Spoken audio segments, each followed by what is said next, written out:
तुम्हाला परीक्षेमध्ये जातो आहे फ्रेझल वर्ब. जसं आपण सरांनी सांगितलं सीडीएफ फ्रेझलचा भाग पाहिला तसा फ्रेझल वर्ब परीक्षेला प्रश्न विचारतात.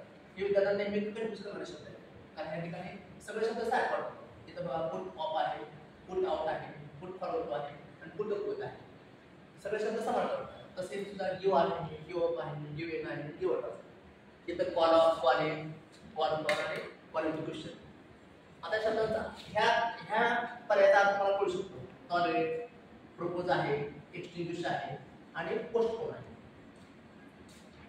ह्याचा अर्थ मला कळू शकतो. पण ह्याचा अर्थ बघा पुट ऑफ ह्या शब्दाचा अर्थ आहे एखादी गोष्ट पुढे टाकणे, पुढे ढकलणे, एखादी गोष्ट लांब घेऊन टाकणे, त्याला आपण पुढे ढकलणे. पुट ऑफ, पुट ऑफचा अर्थ एखादी गोष्ट पुढे ढकलणे. आता पुट ऑफचा अर्थ काय? एखादी गोष्ट विझवणे, विझवणे, विझवणे. आणि पुट फॉरवर्ड टूचा अर्थ काय? करणे, प्रस्ताव मांडणे, प्रस्ताव ठेवणे किंवा प्रस्ताव मांडणे असा प्रस्ताव ठेवणे. आणि पुट अपचा अर्थ काय? करणे, सहन करणे असा. पुट अप सहन करणे.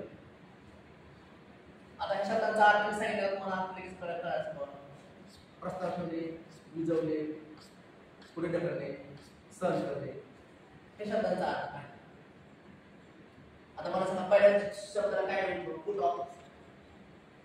पुट ऑफचा अर्थ काय म्हणायचं? पोस्टपोन करणे. त्यामुळे तुम्ही पहिले शब्द सांगितलं तुमची जोडी बरोबर आहे, पोस्टपोन करणे. दुसरं पुट आउट, विझवणे, एक्सटिंग्विश करणे. पुट आउटला काय म्हणते तर एक्सटिंग्विश करणे. अगदी बरोबर आहे, हे पण जोडी तुमची बरोबर आलेली आहे. पुट फॉरवर्ड टू प्रस्ताव मांडणे. पुट फॉरवर्डला काय शब्द आहे? प्रपोज. प्रपोज म्हणजे बरेच शब्द आहेत चपाट. प्रपोजचा अर्थ दुसरा एक आहे. प्रपोजचा अर्थ काय करणे? प्रस्ताव मांडणे.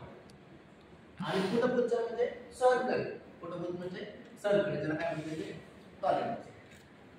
तर हे जोडी विद्यार्थी मित्रांनो तुम्हाला समज असेल की काय घेऊन आलेले आहे. जसे जसे तुमच्या माहिती. आता इथे पहा हे पण शब्द बऱ्याच परीक्षेला येऊन गेलेले आहेत. पहा give away, give up, give in आणि गिव्ह आउट. आता गिव्ह अवेचा अर्थ काय करणे?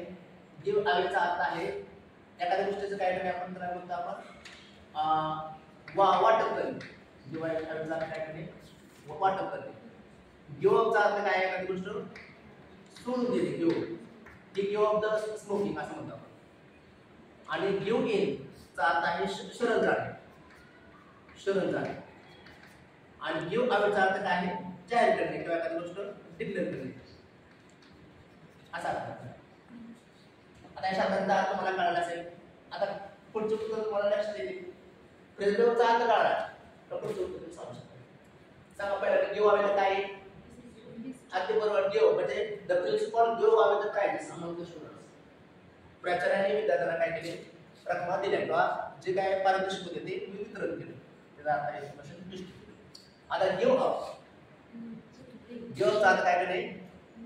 लिव्ह करणे, सोडून देणे. ही गिव्ह अप द स्मोकिंग. आता गिव्ह इन सरेंडर. अगदी बरोबर. त्याचा अर्थ आहे शरण जाणे. आणि गिव्ह आउटचा अर्थ काय आहे? अनाउन्स. आता हे शोधा शकतो. कॉल ऑफ आहे, कॉल इन आहे, कॉल फॉर आहे आणि कॉल इंटू क्वेश्चन आहे. आता कॉल ऑफचा अर्थ काय? एखादी गोष्ट कॅन्सल करणे म्हणजे रद्द करणे, कॅन्सल करणे. कॉल इनचा अर्थ काय करणे? एखाद्याला बोलावणे, जे तुमचं जे असतं पोटातून वगैरे कायदेशीर बोलावणे. कॉल फॉरचा अर्थ काय आहे? गरज असते. आणि कॉल इंटू क्वेश्चनचा अर्थ आव्हान देणे, आव्हान देणे, आव्हान करणे, आव्हान करणे किंवा आव्हान करणे.